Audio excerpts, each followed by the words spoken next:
오늘은 온유한 자의 승리라는 제목으로 함께 말씀의 은혜를 나눠보고자 합니다. 우리는 인생을 살면서 많은 어려움을 겪게 됩니다. 그 중에 많이 겪기도 하고 또 우리에게 크게 다가오는 것들은 바로 주변 사람들과의 관계로 인한 고통일 것입니다.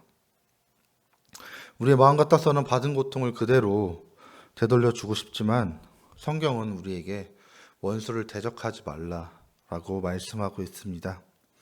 원수에 대해서 온유로 대할 때 놀라운 승리가 우리와 함께하기 때문에 그렇습니다. 오늘 본문을 보면 하나님이 이삭에게 복을 주어서 그가 창대하게 됩니다.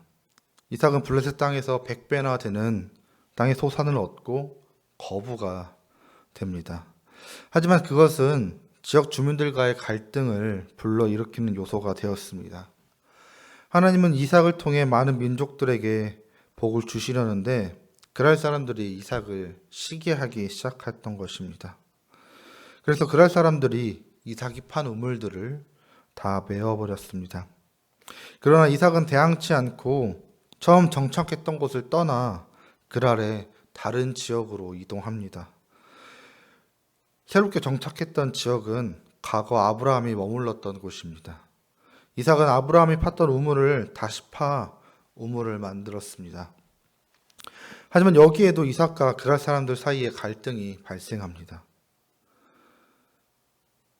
이 우물에 대한 소유권을 그랄 사람들이 주장했던 것입니다.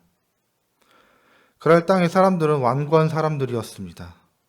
나그네처럼 그것에 잠시 머물러야 하는 이삭은 그들에게 우물을 그냥 넘겨주고 다른 곳에 우물을 팝니다. 그럼에도 이삭은 하나님의 돌보심으로 그 땅에서 번성할 수 있었습니다. 하나님이 복을 주시기로 작정하셨다면 그 어떤 어려움이 있을지라도 복을 받을 자는 복을 받는 것이기 때문입니다. 결국 그는 르호봇이라고 땅을 차지하고 번성하게 됩니다. 이 과정이 순탄치만은 않았을 것입니다.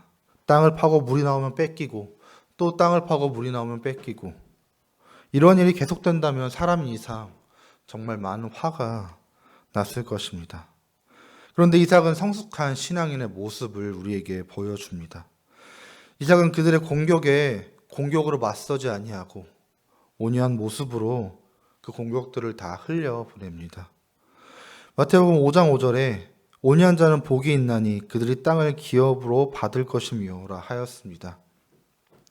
힘세고 용맹한 자가 비록 땅을 정복할지는 모르지만 땅을 차지하고 번성하는 자는 바로 온유한 자입니다.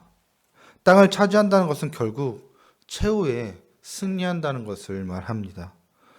온유한 자는 많은 고난을 당하나 결국엔 승리할 수 있다는 것입니다.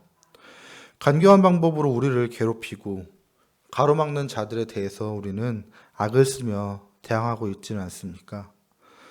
버릇을 고쳐준다는 생각으로 그들에게 받은 공격을 그대로 공격으로 되돌려주고 있지는 않을까요?